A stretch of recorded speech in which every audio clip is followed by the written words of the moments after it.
Hello. Oh, yeah. For Bert or? Here's Bert, yes. Thanks, mate. Michael, yeah? Yep.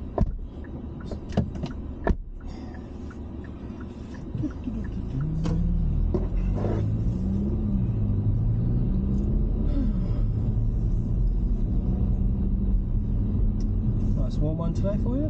Beautiful. Not the last few days. Finally. I don't think it's going to be lasting that long, but still, it's nice to feel it. I think it's going to be 1 or 2 days. And yeah. I know definitely on the weekend it's supposed to be what, 15 and rain, I think. No, yeah, in rain or something. Like terrible.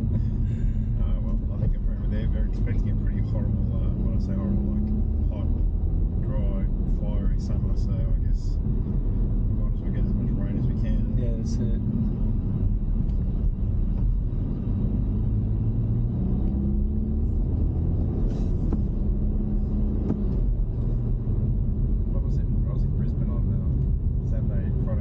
Holy shit. Yeah. It was so hot.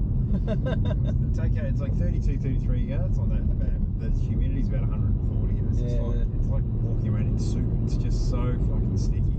A lot of people say that. They say even Sydney's a little bit. Sydney's pretty humid. I've lived there several times for long stints, like 12-month stints, and it's in the summertime it's pretty awful to.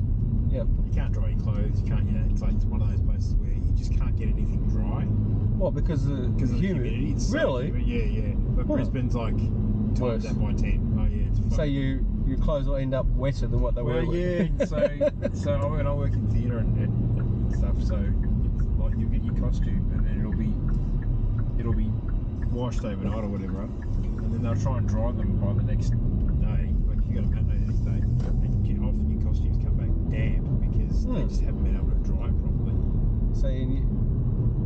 So dryers are essential up there, but then you can't use it for certain things. But if you use a dryer, like, you can't put everything in a dryer because it'll shrink shit. So yeah.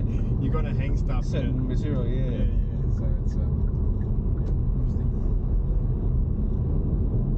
They do have like drying cupboards and that, but that'd be yeah, they've got these drying. Got some clever ones there. They've got these hanging sort of drying cupboards, but then there's some of them that are less. They're a little less. I have a little ladybird. Oh, is it? Ladybird crawling on my neck. Hello, darling. How are you? Good luck for you. It is good luck, I think. Supposedly. I just felt something knocking at my neck. You're beautiful, aren't you? And you're not scared. How's your day been? Oh, you're my first for the day, aren't you? Just started. Yeah, just started it recently. Do you live down here or you come down here for work? Oh no, this is home for me. Yep. This is home. I've been right up the eastern border for the last 3 days. So I've had 6 flights in 4 days. Oh shit. Yeah, so this is nice. This is home, night off, dinner with the fam. Lovely.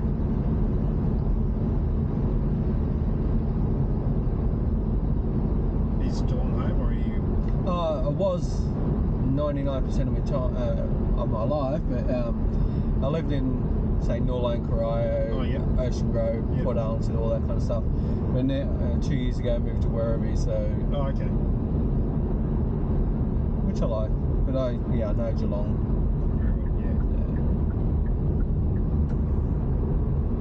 Are you in the new area in Werribee, or? In Harpley Estate.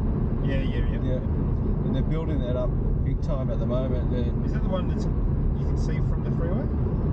Is that Harpley?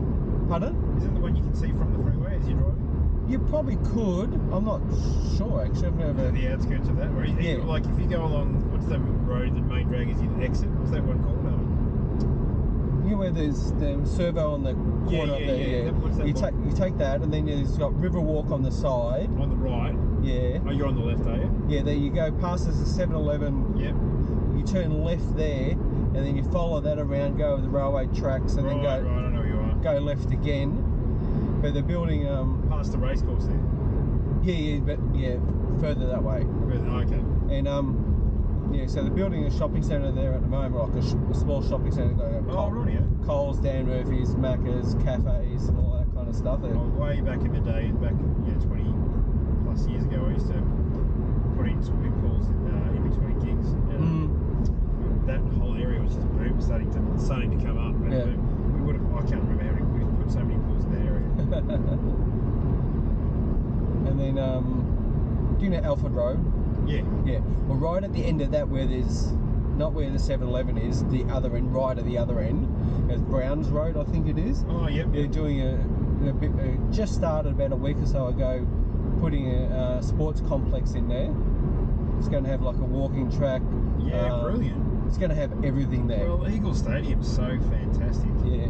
I just look at my son plays red basketball, and so we go to a lot of the stadium, like around the state. Yep. In Geelong, you have possibly the biggest participation in any of the sort of major towns and places in between.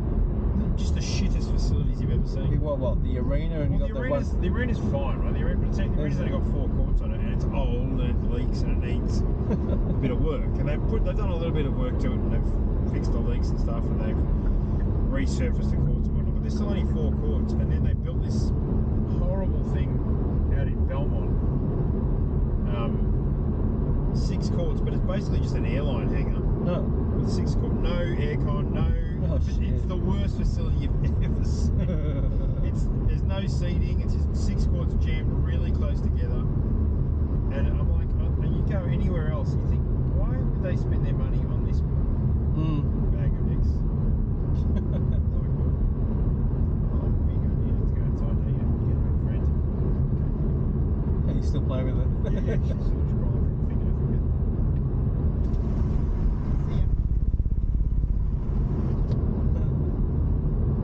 Well, let's see if something lucky happens to you today. Coming home for dinner. What's for dinner though? It's pretty lucky at the moment. We're going out for Mexican. Oh, that's alright. A certain restaurant, or are you just picking a Mexican? Say again? A certain restaurant you go to? Or? Oh, no, it's a new one. We're trying a new one. There's a new joint down the waterfront called Derecho Mexicana. Is that on the corner? It's on the corner, I think. It's like, you know where Deacon on the waterfront is? Yeah. It's just next to that. Yeah, I think it used to be called King John's Fish and Chips years ago. Yeah, I know. Yeah, that one. Yeah. So but we had tons of friends go, and apparently it's fantastic. Oh, okay, yep. Like proper sort of authentic taco. And not like your cheesy, creamy Mexican, but your proper Mexican. So we're going to give it a whirl tonight. Keep walking past it, thinking we should try that one day. And it'd be a tough kind of spot, that restaurant, to make work, but apparently it's working. It's working and it's really busy. So it's probably the only one along there though. Like, so that's why. But the only one like that along there. And that's either a really good thing, or if you're not in a run of restaurants, you don't get that foot traffic. So people have got to hear about you. So I figured we'll give it a whirl tonight and see what's good. The only Mexican place I've ever been to was when we used to live down Ocean Grove. It was Mexican Graffiti. No, Mexican Graffiti.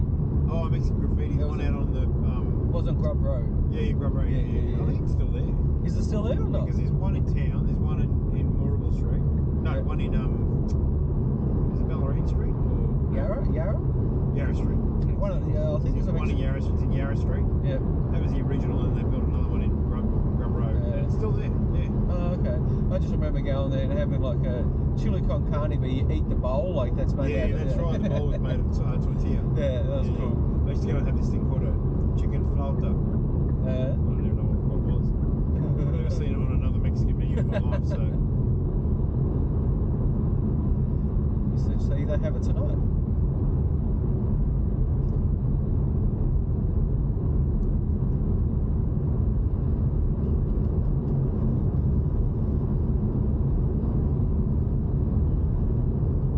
It's just you and your family going tonight, or is there going to be a few people? No, just the fam, just the 4 of us. I've got a couple of my boys are a bit older. One's 20 and one's 15, so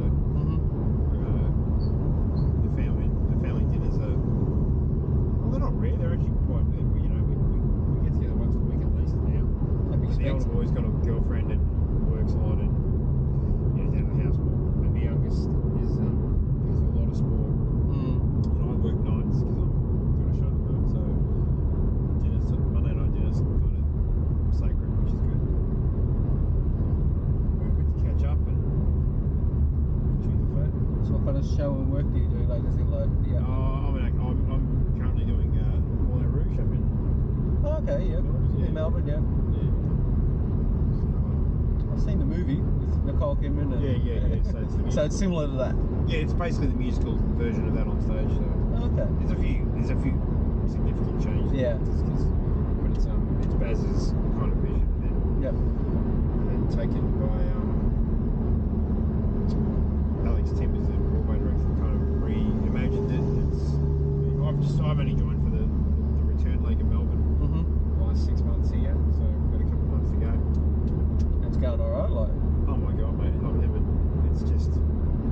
I walked into a smash hit show and like sold out every. It's crazy. It's actually crazy how many people come and how many people come back. Oh, and it's not cheap. It's not a cheap show. It's quite expensive. But every night it is absolutely.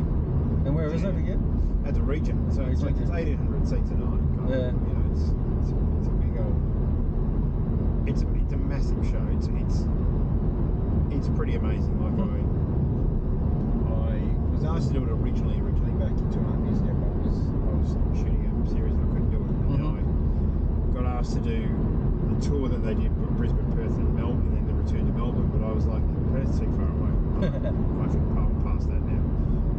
You eventually have to be staying. And they just offered me Melbourne, so I thought, okay, I'll just do the Melbourne season. And I saw it, and I went and saw it, and I was like, it's amazing. You in a big part, or? I play Lautrec, so I play the leader of the Bohemians. Okay, yeah. It's a lovely role. It's a nice role. Do you get paid well for it? Do you get paid well for it? Oh, for commercial theatre like this, you do. Like commercial musicals, you get paid well. Yeah.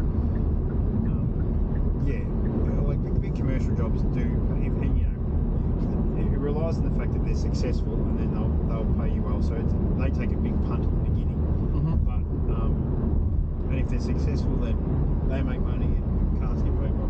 Yeah. But you can be in a big musical, commercial musical, and get paid well, and then it closes up in 10 weeks because no one bought tickets. And they can't afford it. And you rely on the merch as well, wouldn't you? Yeah, all of that stuff. But I mean, globally, Moulin Rouge has just sold it. It's just like a few months ago, it sold its 6 millionth ticket globally. You know, like it's millions or billions? 6 millionth. Millions, yep. So it's on in Broadway. It's on at the West End. There's a tour in America. It's on in Germany. It's on in Japan. Australia's been going for 2.5 years. So we finish up in February. That'll be it for Australia for now. But it'll definitely come back. Have another life. It has mega super fans who travel the world watching it. Oh, really? Fucking crazy. I did the Book of Mormon 6 years ago, and that was the same. That's the last big musical I did was the Book of Mormon. It was the same. It was just one of those kind of global phenomenons. So I picked the right one, which is good. Celebs and all that go to, or say again? Celebrities come along and watch it as well. Oh, they come on opening nights. Opening nights, yeah. Yeah, a few come through the season if they missed it, but generally they come on opening night. Oh, okay, yep. You know, they like the free ticket, the free alcohol, the free photos, the free publicity. They like all that. And then you get the publicity from the celebrity on there saying,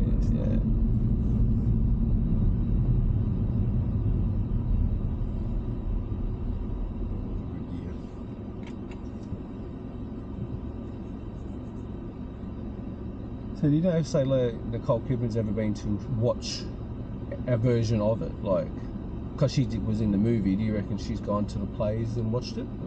To the musical?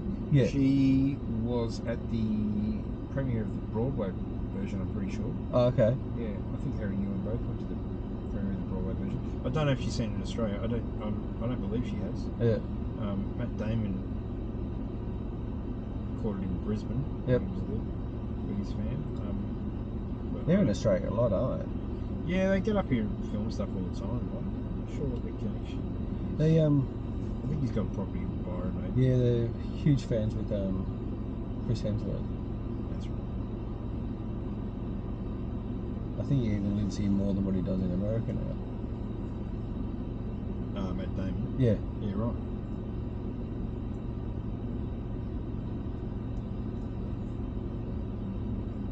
I don't really keep up with what they're doing, but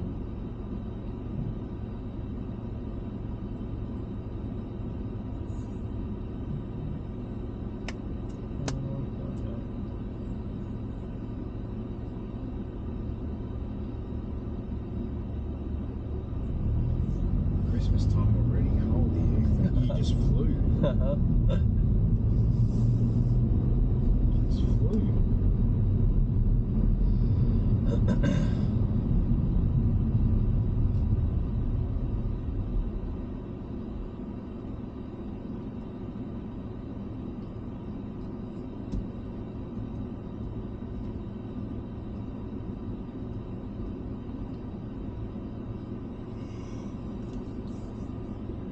Crazy period is here. It really is.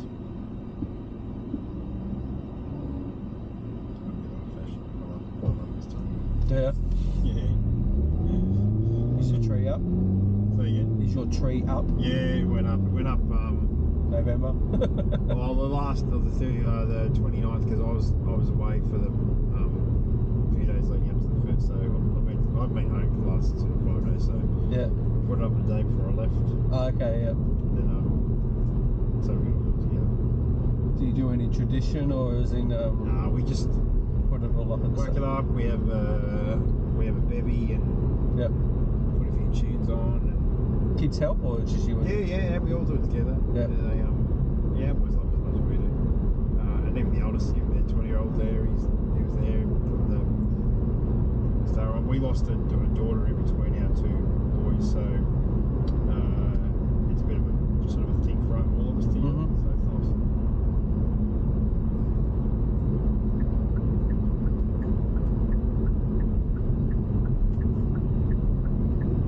You got family yourself? Just a partner and mum and dad passed. Don't talk to my sister. Yeah, right. Got other family like aunties, uncles, cousins, and stuff like that. We mainly do Christmas Eve. Yeah, that was our tradition from like my parents from Mauritius. That's a tradition for us. We do Christmas Eve. But yeah, partners from the families from Germany, I think it is, and they do it. Like my dad was Dutch as well. They do the opening gifts and all that on the Christmas Eve as well. Yeah. Midnight. Yeah. So yeah, we just do the dinner and all that on the Christmas Eve. And my thing now is, because I'm into the smoking meat like brisket, pork, and all beautiful. that. And I took it one year to a big brisket to a Christmas dinner or Christmas Eve. Yeah. And they go, oh, that's your thing to bring every year now. Once you've done it once, mate. That's it. So good. Did you buy yourself a smoker? Or? Yeah, I got a Traeger smoker, like a pellet smoker. Yep. I tried the normal smoker, the offset, and I was useless at keeping the wood at the temperature like you need. Yeah, right. And then I thought there must be an easy way of cooking smoking meat. Apparently pellets are the easy way. I haven't done it. I mean, I'd like one of my mates, one of the guys at work, smokes fucking everything. Yeah, I do too, and I love it. And you just set it to the temperature. You buy the pellets. Yeah. Set it to the temperature, and it doesn't. It keeps it at the right temperature. Yeah, the right temperature. And you just get a thermometer because usually you have to wrap it at a certain stage. Just once you've got enough smoke and it's at a certain spot where the inside fat is like reduced a lot. Like, you can you wrap it so it gets a little thing quicker at cooking, and so you get a thermometer, just stick that in, and then you just set it to say. Usually the temperature is 225 Fahrenheit, which is about 107 or 121 degrees, and you just set it. If it's a long cook like a brisket or a pork butt. What do you do, like brisket, like 6 hours or? No. Yeah, to overnight you'll be about 6 or 7 hours. Yep. But then you wrap it, then it takes about another 4 to 5 hours after it's wrapped. Like on a 90, like at a 90 degrees, or you just keep it at the same temperature the whole time? You just keep it at the same temperature the whole time, yeah. So you just wrap it in foil and then foil or butcher's paper. Right. And butcher's paper, yeah, right, okay. And I just bought a great big giant roll of it, like on a on a spool, yeah. But the one that takes the longest is like the pork butt or the pork shoulder. I heard the pork takes longer, yeah. It does take longer, probably about up to 14, 16 hours, yeah. So you just chuck it on overnight? I just chuck it overnight. Just leave it? Yeah, leave it. I just stick the thermometer in it just in case. And then once you get to a certain temperature, well, I guess even if overnight, if you wake up in the morning and it's been cooking, you're pretty good that it's not going to be overcooked. No, it won't be overcooked. You can even cook them without being wrapped. Yeah, because you even get the more bark on it and stuff like that. Yeah, right. If you want to get that crusty. Yeah, crusty but top, But if you wrap it, you get the juices and that's still left in it, and then you can save the juices and you make a gravy out of it. Nice gravy out of it. Oh, it's so good. Yeah. And that'd be nice time. Oh, you're starting to like, seriously. And like I fucking love meat. Like, I'm an absolute carnivore. So. And then like eventually I bought a but I know that I'll be like you. If I do it, I know that I'll fucking be doing it for everybody. And I don't think I've done it for 21st. I've done it for like the Christmases. Yeah. And now I've done it for grand final day that I did this year. Yeah. And one time it was a few weeks before that I had leftover pork. Yep. So but I made smash burgers on the other barbecue. So I just smash burgers with heated up pork. And so yeah, my cousin goes, if I buy the meat, will you cook it and bring it to grand final day? So that red camo. Yeah. So yeah, smash burgers and pulled pork on grand final day. But yeah, you got to get one. I'll give it a crack. Yeah, mine's mine. If people ask for it, I'll just say no. Yeah, that's it. Yeah, it's called a Traeger. Mine is a Traeger, yeah. But there are tons of other pellet smokers out there. Yeah, no worries. But yeah, look into it. I'm squeezed. I will. Thanks, mate. See ya. Enjoy your day. Ta.